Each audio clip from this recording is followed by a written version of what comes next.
Hey everyone, it's Brody from Everything Board Games. Game Brewer sent me the Forbidden City, so let's get it to the table. During this time, China has been ruled with mismanagement and corruption.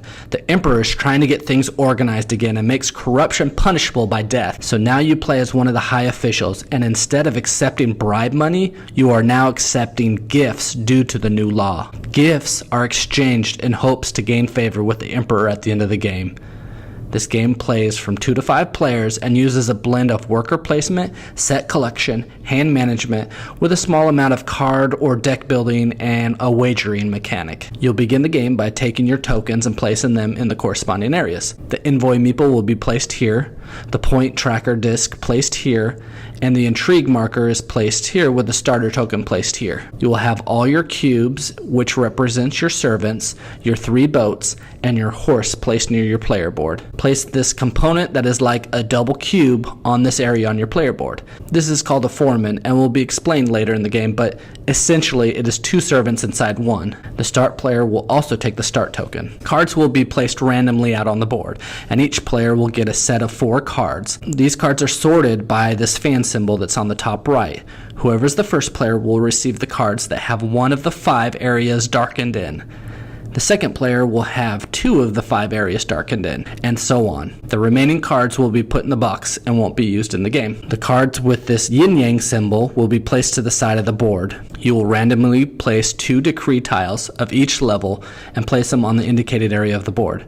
There are 5 tiles of each level, and so games can be a little bit different each time that you play. Travel tokens will be added to the travel track faced up, and the remaining will be added face down in 2 draw piles. You will roll the 3 dice and place them on the top of the board. Lastly, you'll place the tracker on the first area. In the first round, it shows that you will get 6 servants, and so everyone will place 6 of their servant cubes on this area of the board, which is the servant pool. During your turn, you'll be exchanging gift cards from your hand with the areas on the board. And each and every turn you must do this, or else you will be done for the round. If your gift card from your hand is higher than the number that's on the board, then you can freely exchange them. If your card is lower or equal to, then you will need to exchange them by either removing 2 servants from your servant pool, or by discarding one of your gift cards from your hand to the discard pile, or by simply announcing that you won't take any actions with that card. The only exception is that a value 1 card can be exchanged for a value 9 card because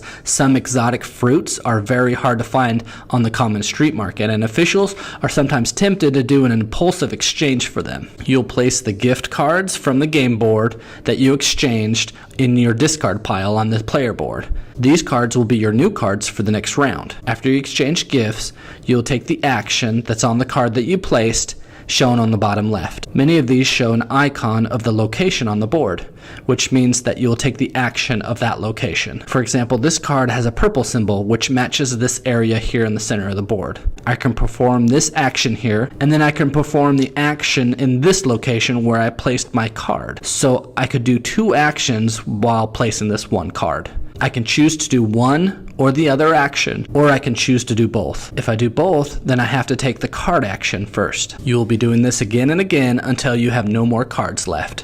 When everyone has no more cards left, then it's time for the next round. Let me explain each area on the board and their actions, and then I'll explain what happens after each round. Let me start with this area in the middle that I was talking about earlier. This area is the Palace of Heavenly Purity, and it is one of the most important places on the board. To do this action, you will advance your envoy meeple on the track by 1. Each area on the board has a basic action and an advanced action. You will choose to either do the basic action or pay more to do the advanced action. If I wanted to do this advanced action, then I will remove 2 servants from my servant pool from my player board, and in return I will move up twice on this track, and I will also move up once on the intrigue track. The first person to reach the top will claim the spot with the highest point value. If you don't reach the top by the end of the game, then you are not eligible to win, and your score will be 0. And that is why it's so important in the game. Up here is the travel section.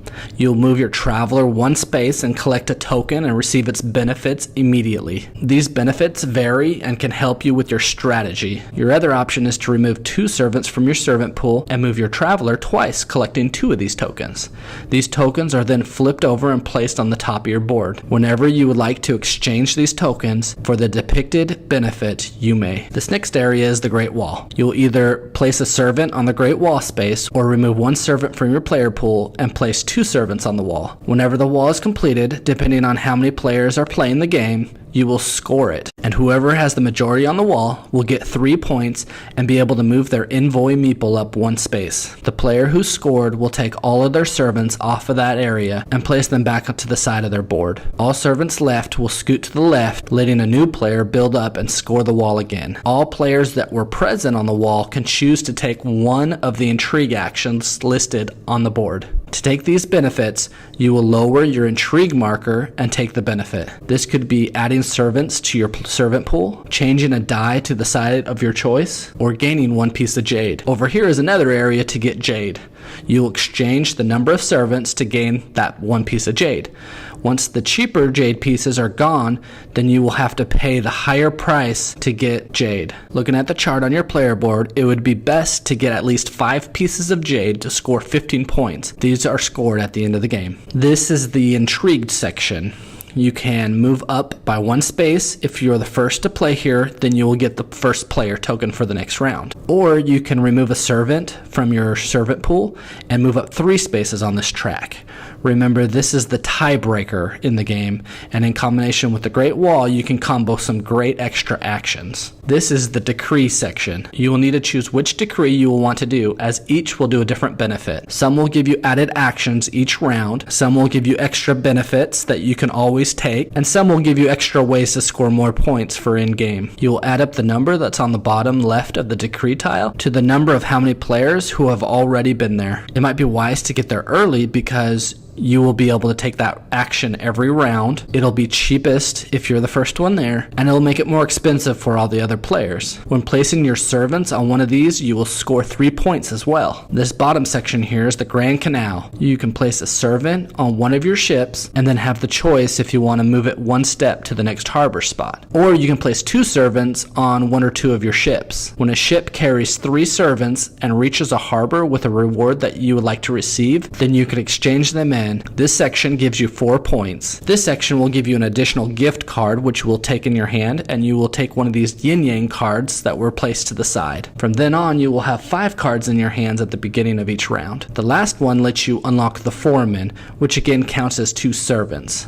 But when adding it to location, it only counts as 1. So essentially, you're always getting the benefit of being either 1 or 2 with any of the actions in the game. You'll want to use the foreman token on areas like the Great Wall or the Grand Canal. Each time you do one of these actions, you will clear your ship and take it off the board and place one of the servants on this section to the left of your player board. This section lets you know how many times you can do each of these actions. You can do the foreman action once, you can do the gift card action twice, and you can do the point action 3 times. Remember, when doing this, you will be losing a servant that could potentially be placed back into your servant pool. If you ever run out of servants to place on your servant pool, then you will run out. Once everyone is done and have exchanged all their cards, then the evening phase begins. Each player will count their gift cards in their discard pile and see how many of them match the destiny dice. Whoever matches the most will get 3 points and advance their envoy meeple up on the track 1. If there's any ties, then you will reference the intrigue track. Then for each player, each matching gift card value will gain you 1 servant from your general supply and be placed in your servant pool for the next round. If 2 dice have the same number, then each matching card will gain 2 servants. All ships will then move 1 step forward in the canal. Each player can choose if they want to claim the harbor reward or if they would rather wait to be able to move it further. You will then start the next round with the morning phase. You will determine the start player by whoever has the token from the intrigue section, and you will refill the map with travel tokens on any of the empty spaces. You will re-roll the destiny dice and place them back in the spaces provided. You will execute your decree advantages for anyone who has a servant on a decree